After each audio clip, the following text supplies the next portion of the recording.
Hello, hello mes ambitieuses créatives, comment allez-vous? J'espère que vous allez bien. Moi, je me porte à merveille. C'est le week-end. Je suis en mode repos. Je viens de mettre la table. Monsieur est en train de préparer le barbecue.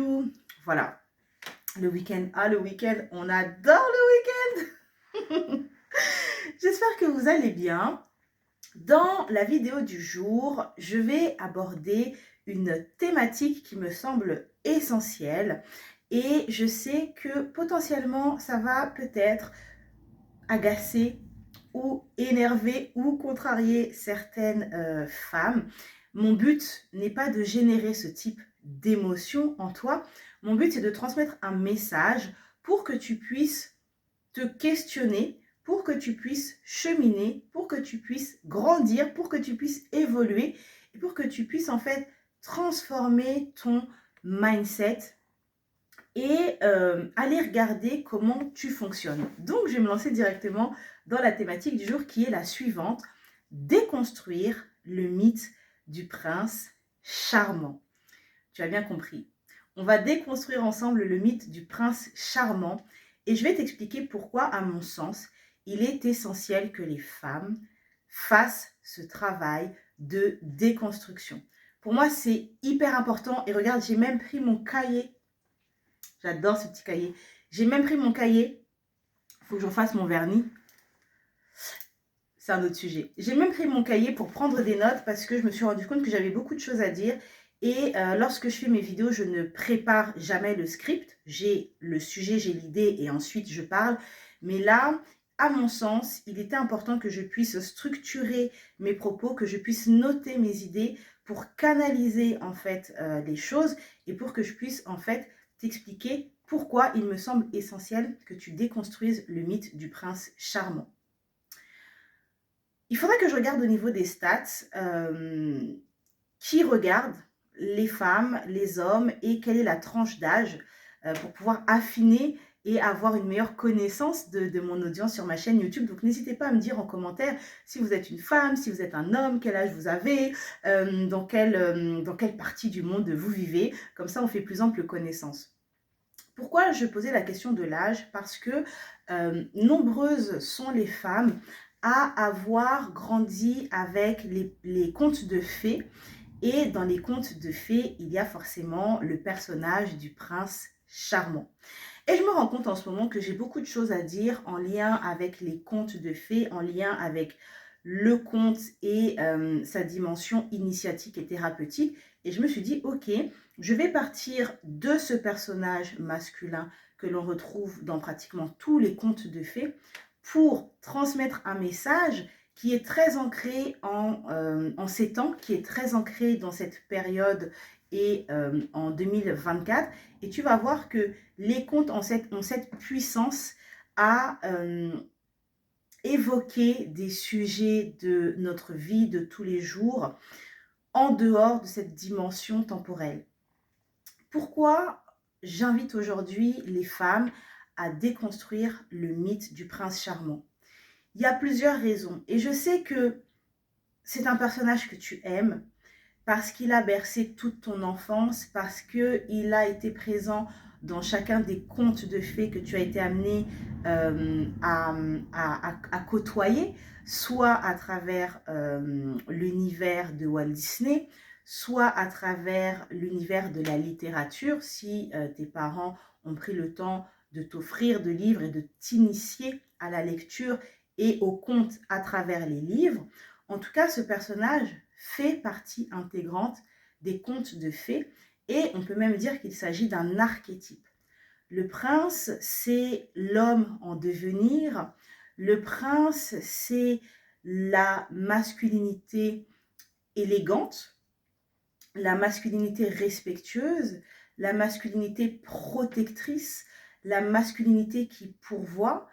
Et ça, c'est déjà important que tu comprennes ce qui se cache derrière cet archétype, en tout cas la lecture que moi j'en fais en tant qu'art thérapeute, en tant que coach, mais également en tant que femme.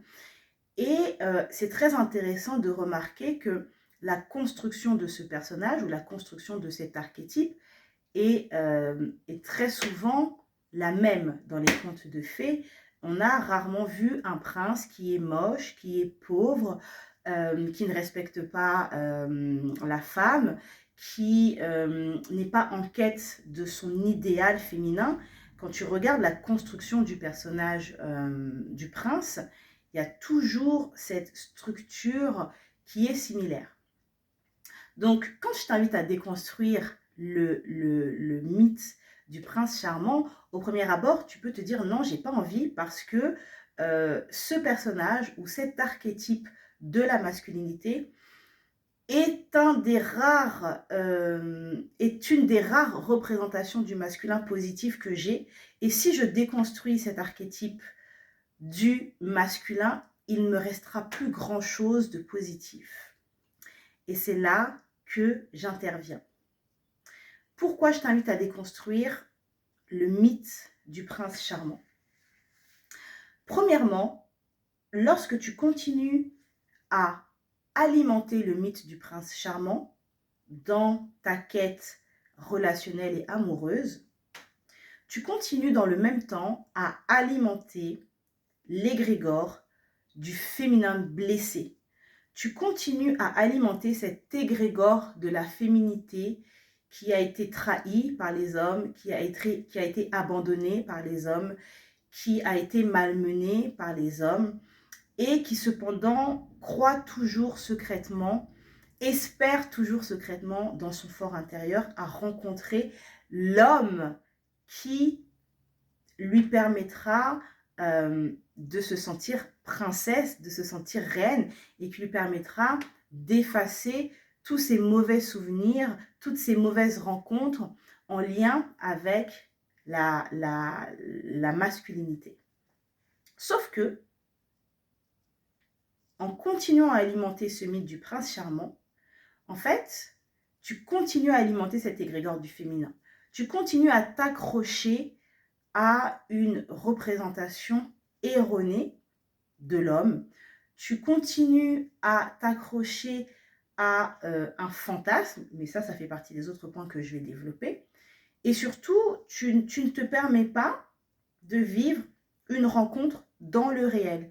Tu es dans ton monde imaginaire, tu es dans ta posture de petite fille, tu es dans ta posture de femme qui a son expérience de vie, qui a ses moments de joie, mais qui a aussi ses blessures, qui a sans doute vécu une séparation, un divorce ou des relations sentimentales qui n'ont pas épanouies. Et donc, inconsciemment, tu te réfères à ce personnage ou à cet archétype du prince charmant en te disant, mais punaise, il n'y en a pas un pour rattraper l'autre et c'est pas possible et les hommes sont tous de cette manière-là. Et donc, d'une certaine manière, tu vas aussi alimenter cet imaginaire collectif selon lequel les hommes sont méchants, les hommes sont mauvais, les hommes sont incapables. Et à mon sens, c'est néfaste parce que en tant que femme, on continue à alimenter cet imaginaire collectif du masculin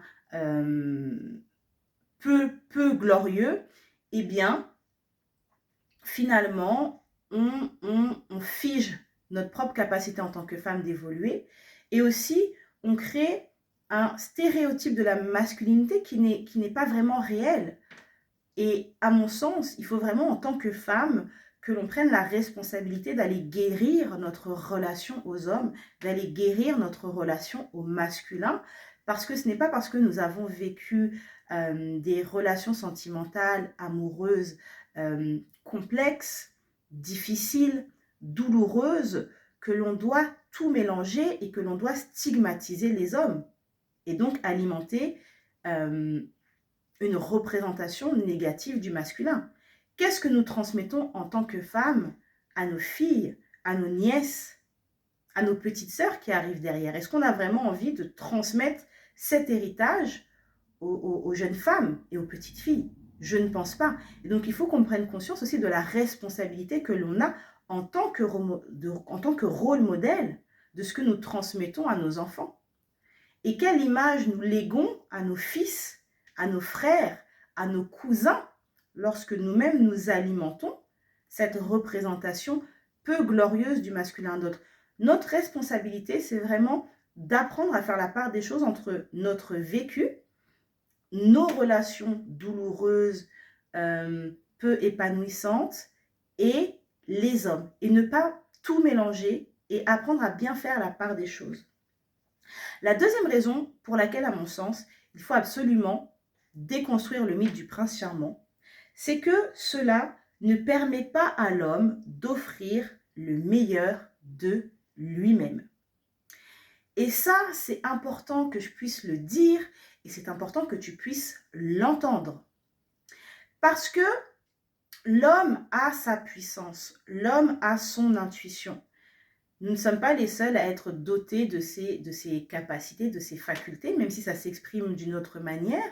Et quand tu entres en interaction avec un homme, celui-ci perçoit un certain nombre de choses, perçoit au-delà de tes mots, M-O-T-S, et au-delà de tes mots M-A-U-X. Il faut que tu comprennes ça. Il perçoit un certain nombre de choses, il capte un petit peu ce que tu dégages, ce que tu dis. Il va sentir un certain nombre de choses et il va aussi sentir que si tu continues à alimenter ce mythe du prince charmant, eh bien, tu vas être dans une dynamique où tu vas alimenter une attente lourde et pesante à son égard. Et s'il ne répond pas à cette attente que tu as, tu vas être dans la déception. Et donc, ceci va générer un schéma. Et ben voilà, c'est encore la même chose. C'est un incapable. Il n'a pas répondu à mes attentes, voire il n'a pas répondu à mes exigences. Donc, voilà, encore une déception de plus. Et tu vas alimenter ton propre film et le propre scénario que tu te racontes depuis des années.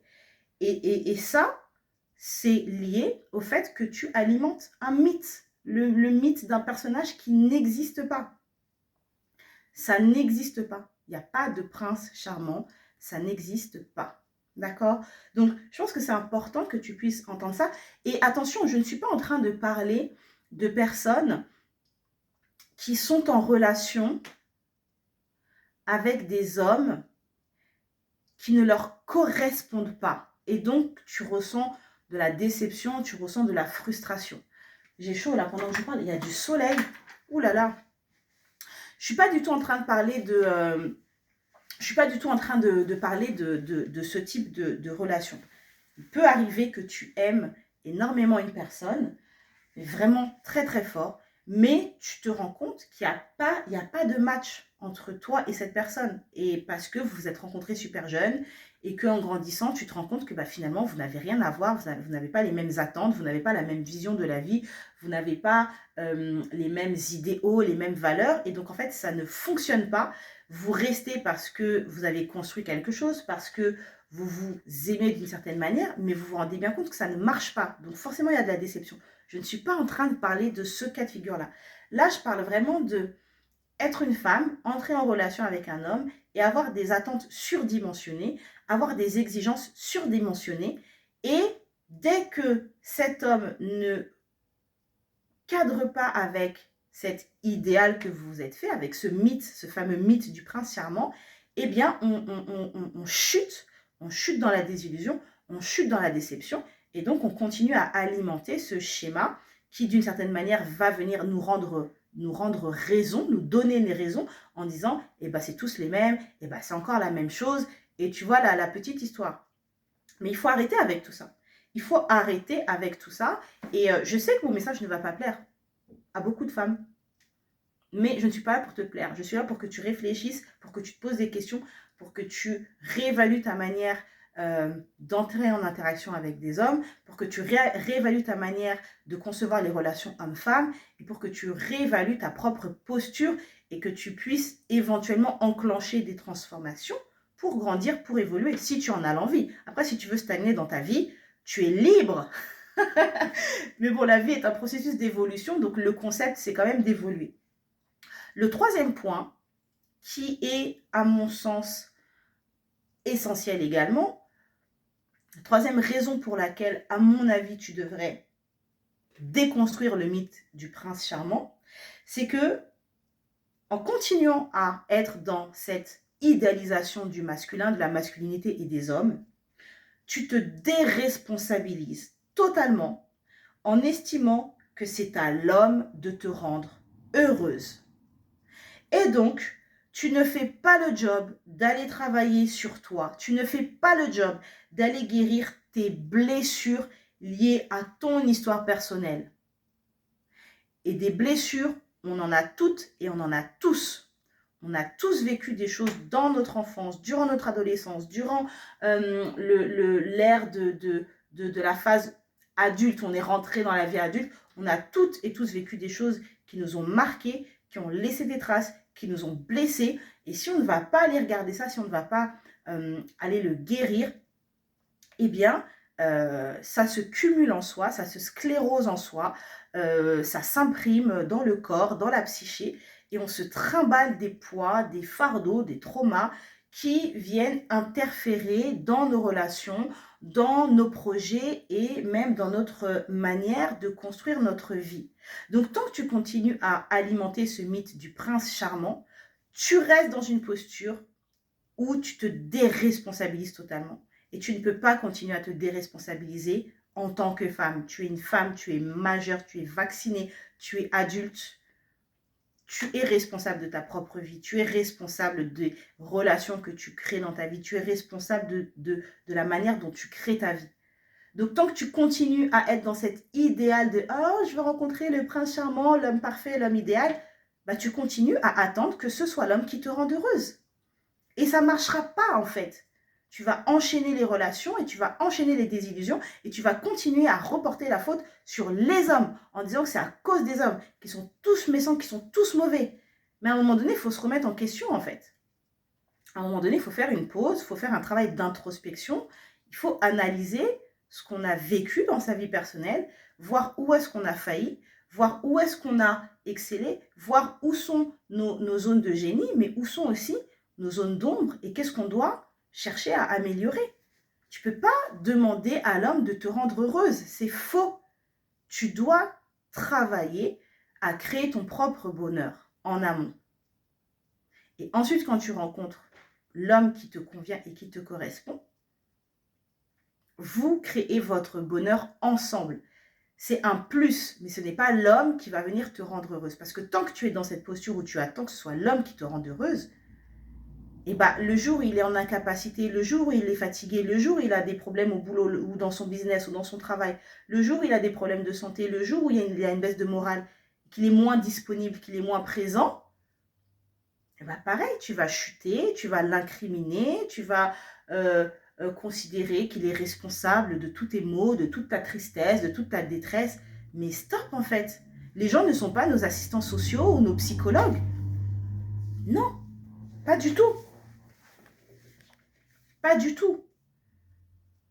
Donc c'est en ça que tu dois comprendre que ce mythe du prince charmant est intéressant dans la construction de ta féminité et dans le fait de ok, je rêve, ok, ça m'inspire des choses qui sont belles, mais en même temps, je reviens sur Terre, je reviens dans le réel et je vois comment je me positionne dans la vie face à cet archétype du prince charmant, face à ce mythe. La quatrième raison, excusez-moi, la quatrième raison pour laquelle, à mon sens, tu dois déconstruire le mythe du prince charmant, c'est que tant que tu es dans cet espace-là, tu continues à alimenter ce que j'appelle la guerre des clans entre les hommes et les femmes à laquelle nous assistons. Moi, j'assiste à ça à travers les réseaux sociaux. Je découvre un autre monde. J'ai l'impression de me dire « Ah bon, ça existe ?» C'est incroyable. C'est incroyable. Et je pense que... Enfin, on fonce, on est en train de foncer dans le mur. Les hommes ne sont pas nos ennemis. Et je sais que ça peut être difficile à entendre, surtout quand on est une femme et qu'on a été amené à vivre avec un partenaire un mari, un compagnon qui a été toxique, qui nous a violentés avec des coups, avec de la violence psychologique. Je sais que ça peut être difficile à entendre quand on a eu un père absent ou défaillant ou violent ou toxique. Je sais que c'est très compliqué d'entendre ce que je suis en train de vous dire. Cependant, si tu fais partie de ces femmes qui ont vécu ce type de relation avec leur père ou avec leur ex-mari, leur ex-compagnon ou un ex-petit ami, à mon sens, il est essentiel que tu puisses te faire accompagner dans le cadre d'une thérapie pour déposer tes mots, pour te libérer et pour justement redonner à ces personnes leur charge et ne plus porter ces fardeaux. Parce que si tu continues à traîner le fantôme de ces personnes, ton cerveau qui a été en alerte, qui a été dans un état de survie, va inconsciemment intégrer l'idée que homme égale danger. Et pour avoir moi-même vécu un abandon paternel, j'ai dû énormément travailler sur ça.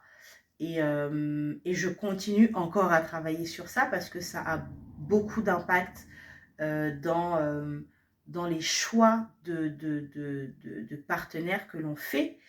On peut choisir un partenaire. Moi, par exemple, le père de mon fils, je l'ai choisi, oui, parce que je l'aimais, mais aussi parce que à l'époque, donc je te raconte ça, ça date, c'était il y a plus de 20 ans, à l'époque, mon cheminement, c'était de me dire, bah, celui-là, il ne m'abandonnera pas et celui-là, il ne me fera jamais de mal. Voilà, il y avait un pacte inconscient et lui, de son côté, je venais répondre à sa blessure. Donc lui, il avait une blessure de rejet. Donc il avait quelqu'un qui l'aimait. Donc il s'est dit, ah waouh, ok, quelqu'un qui m'aime, donc je ne serai jamais rejetée. Et moi, j'avais la blessure d'abandon. D'ailleurs, je vous invite à lire le livre de Lise Bourbeau. Mais je vous ferai des vidéos, sur des livres aussi que je vous conseille. Donc moi, ayant la blessure d'abandon, j'ai aimé cet homme à partir de cette blessure. Et quand tu aimes un homme à partir d'une blessure qui n'a pas été pensée, qui n'a pas été guérie, à partir d'une problématique qui n'a pas été réglée dans le cadre d'une thérapie, la finalité, elle est mauvaise. Et à la fin, je me suis trompée parce que le mal, il y en a eu, et je ne rentrerai pas dans les détails parce que c'est ma vie privée, mais du mal, il y en a eu. Une certaine forme de violence, il y en a eu. Elle n'était pas physique, mais il y en a eu quand même. Et donc, du coup, tu vois, parfois, on est tellement bloqué dans des peurs, dans des traumas, qu'on fait des choix à partir de nos propres blessures de petite fille, de jeune fille ou de jeune femme. Et ça nous emmène nulle part en fait. Donc c'est la raison pour laquelle dans toutes mes vidéos, je vous dis, faites des thérapies, travaillez sur vous, faites-vous accompagner. Faites-vous accompagner, déposez vos fardeaux, libérez vos mots, déposez vos fardeaux. Ça va vous alléger, ça va vous permettre d'avancer, ça va vous permettre de faire des choix non plus à partir du centre de vos peurs et de vos traumas, mais à partir du centre de votre cœur et de votre joie. Et ça fait toute la différence. Ça fait toute la différence. Donc, quand il y a des gens comme moi qui allument leur caméra pour vous parler, pour vous donner des conseils, oui, on le fait à partir de notre expertise de professionnel, mais on le fait aussi à partir de notre expertise de vie personnelle. Vous voyez? Donc, gagnez du temps. Gagnez du temps, ne foncez pas dans le mur, ne faites pas comme nous, n'allez pas vous casser les dents, c'est pas la peine. Ayez la force et le courage de dire, ok, là, je vais en thérapie. Ok, j'ai eu un père absent. Ok, j'ai eu un père alcoolique. Ok, dans ma famille, il y a eu ça, ça, ça, ça, ça. C'était pas clair, c'était pas clean. Ok, là, je pars en thérapie. Et tu vas gagner du temps. Et du coup, tu vas choisir un homme qui sera bon pour toi. Et tu ne feras pas le choix à partir de ta peur et de ton trauma. Et ça, vraiment, je n'avais pas prévu de le dire dans la vidéo, mais écoutez, si ma bouche parle, c'est que le message doit circuler, donc je fais confiance. Je fais confiance au message. Voilà, je fais confiance, ça circule. Donc, Ça, pour moi, c'est hyper important. Et donc, ce que je voudrais te dire, c'est que si tu as du mal à entendre cette vérité, qui est la suivante, les hommes ne sont pas nos ennemis. Si pour toi, c'est compliqué d'accepter ça, eh bien, c'est que tu dois travailler cette part en toi qui bloque. Tu dois aller revisiter ton histoire. Tu dois aller comprendre pourquoi tu as du mal à accepter cette vérité. Moi, ça m'a pris du temps. Voilà. Mais si aujourd'hui je suis arrivée à ce stade-là, c'est parce que j'ai fait ce qu'il fallait. Je suis partie en thérapie, je me suis fait accompagner, j'ai fait plein de choses. Je vous ferai des vidéos comment choisir son coach ou sa thérapeute. Pour moi, il y a un élément fondamental dans le choix du coach, du thérapeute ou du mentor. Et je vous ferai une vidéo aussi là-dessus. Le 5e point qui, à mon sens, est hyper important, c'est que tant que tu continues à alimenter le mythe du prince charmant, en fait, tu continues à vivre dans un monde de bisounours, tu continues à vivre dans un monde de fantasmes, tu continues à être dans de l'idéalisation. Et donc, même si la vie, l'univers, Dieu t'envoie un homme formidable, ça ne marchera pas. Parce que tu trouveras toujours moyen de trouver la petite bête, le petit détail, le petit truc qui fait que tu seras déçu. Parce que tu diras, oui, mais attends, oui, mais quand même, sur tel et tel point, ça va pas. Alors qu'en fait, non, ça va. C'est juste que toi, tu es dans ton monde fantasmagorique, tu es dans ton monde de bisounours, tu n'es pas sur Terre. Tu n'es pas sur Terre. Tu planes, tu voles, je sais pas, tu avec les licornes, mais reviens sur Terre et observe les faits, observe la personne, observe ses valeurs. Et donc, tu passes à côté de belles histoires. Et je trouve que c'est hyper dommage parce qu'en fait, c'est au détriment de ton bien-être, c'est au détriment de ton projet de vouloir être en couple, de vouloir créer et construire un couple heureux, stable, épanouissant. Bien évidemment, si tu as cette volonté. Si tu as cette volonté, si tu n'as pas cette volonté, si tu as besoin de rester un certain temps seul pour te remettre d'une séparation, pour te remettre d'une peine de cœur, ça c'est totalement entendable et c'est ok. Mais si aujourd'hui toi ton projet c'est te dire ok j'ai envie de rencontrer quelqu'un pour construire quelque chose, pour pourquoi pas voilà je sais pas moi un mariage, faire d'autres enfants, vous installer ensemble, il va falloir que tu ailles regarder ta relation aux hommes. Il va falloir que tu ailles questionner cet archétype du prince charmant pour comprendre la narration amoureuse qui vit en toi. C'est quoi toi ton fil conducteur? C'est quoi la narration? C'est quoi le scénario qui vit en toi concernant les hommes et concernant le couple et la relation amoureuse? Qu'est-ce que tu te racontes? Et est-ce que ce que tu te racontes se met au détriment de ton épanouissement personnel dans le cadre de la construction d'un couple, ou est-ce que ça t'élève? Si ça t'élève, c'est ok, mais si ça te dessert et que tu vois que tu tournes en rond et que tu reproduis toujours les mêmes schémas, il va falloir que tu questionnes à un moment donné cet archétype du prince charmant qui vit en toi, parce que en tant que femme, tu as été bercée par les contes de fées. Donc c'est un archétype que tu connais très très bien et qui vit dans ton espace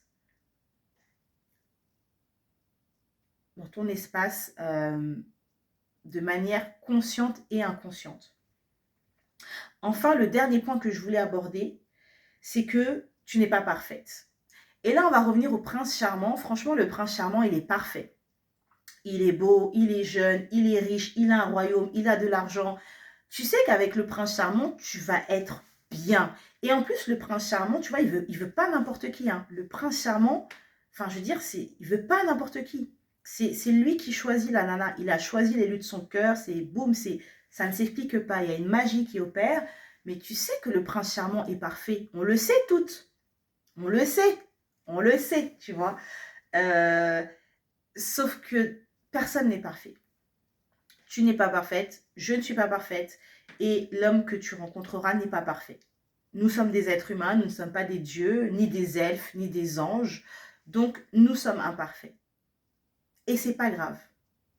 Nous sommes sur Terre. pour cheminer, pour grandir et pour aller justement améliorer ce qu'on peut améliorer dans notre relationnel, dans notre manière d'être, dans notre manière de nous présenter au monde. On est là pour ça, faire l'expérience de la vie, c'est ça aussi. Donc, tu peux pas continuer à alimenter ce mythe du prince charmant en attendant des hommes qu'ils soient des princes charmants, quand toi-même tu n'es pas une princesse charmante. Et ensuite, reprocher aux hommes qu'ils sont imparfaits, alors que nous-mêmes, en tant que femmes, nous sommes imparfaites.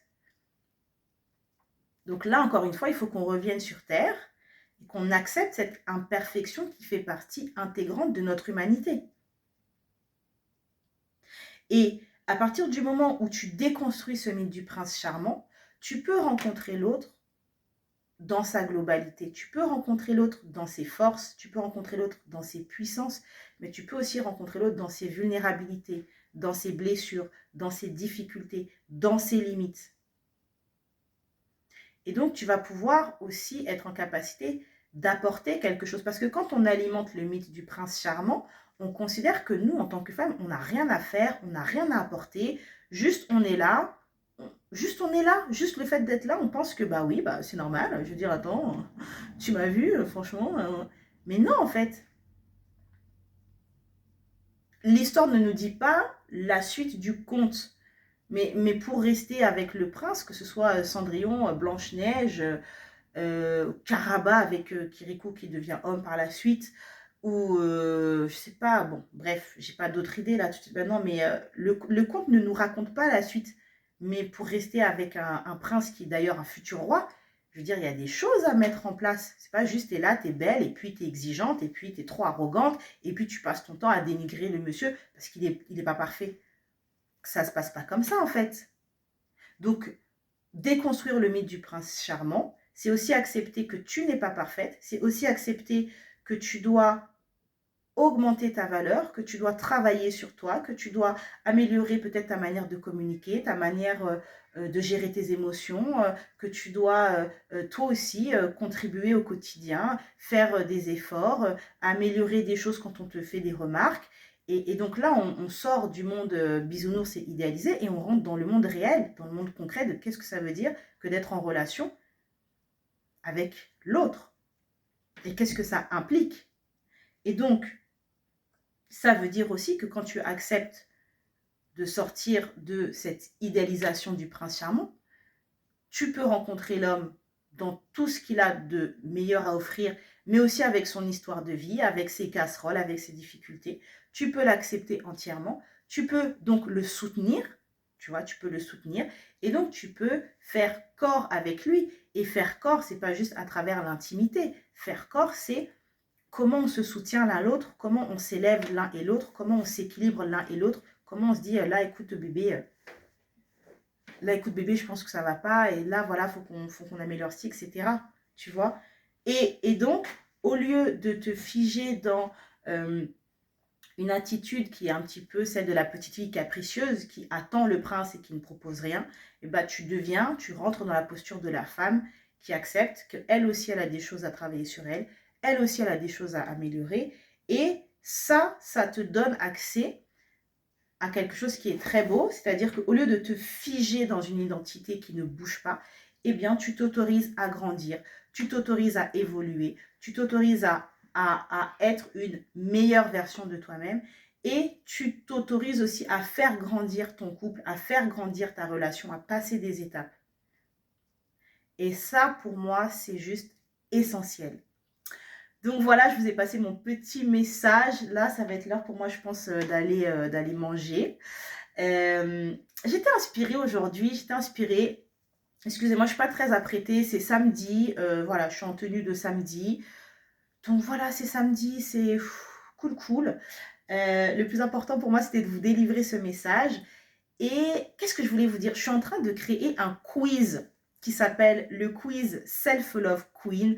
Ce quiz, je l'adore. Ce quiz, en fait, c'est quoi? Quand j'étais petite, j'étais fan des tests. Vous savez, les tests là qu'on trouve dans les magazines de la presse féminine. J'ai toujours adoré faire des tests.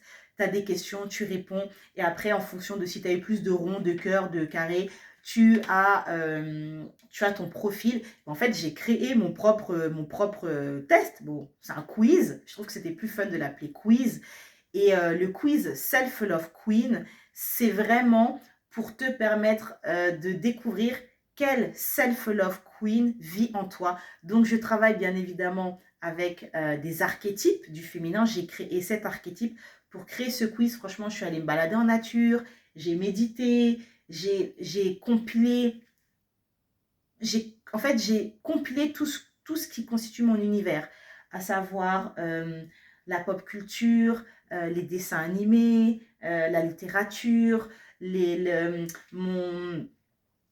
mon goût pour tout ce qui est l'univers du développement personnel, de la spiritualité. Euh, euh, j'ai mélangé plein de choses. Et franchement, quand ça va être prêt, quand ça va être prêt, de toute façon, je vous mettrai le lien en dessous de chacune des vidéos. Je vous en parlerai. Mais le quiz Self-Love Queen, c'est quelque chose. J'ai créé 7 archétypes. Donc, il y a... Ah, j'ai pas mon cahier là. Non, j'ai pas mon cahier. C'est pas grave. C'était le week-end, je n'étais pas censée travailler. Mais il y a 7 archétypes. Bon, je vous en parlerai dans une autre vidéo. Je maintiens le suspense. 7 archétypes.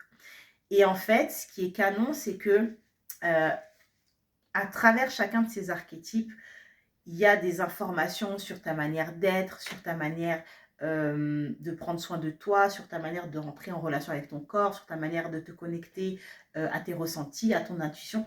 Bref, ça mélange tout un tas de choses et j'ai hâte de terminer parce que c'est vraiment quelque chose qui me met en joie, qui me fait kiffer et qui me ressemble beaucoup. En plus, je trouve que c'est très en lien avec mon activité d'art-thérapie et de coaching et ça mélange tout un tas de choses. Ce quiz-là, c'est une approche hybride. J'ai hâte de vous en dire plus. Mais voilà, en tout cas, là, je vous ai transmis mon message du jour sur la déconstruction du mythe du prince charmant, en tout cas de cet archétype, de ce personnage-là qui ponctue les contes de fées. Dites-moi en commentaire si ça vous parle. Je suis très inspirée en ce moment, j'ai plein d'idées. Et prochainement, j'écrirai des messages. Il faut que ça passe par l'écriture. J'ai eu l'idée d'écrire des messages à 3 groupes de femmes suite à la dernière vidéo que j'ai réalisée, là d'ailleurs je vous mettrai le lien en dessous si vous voulez, de la guidance Self-Love du mois de mai.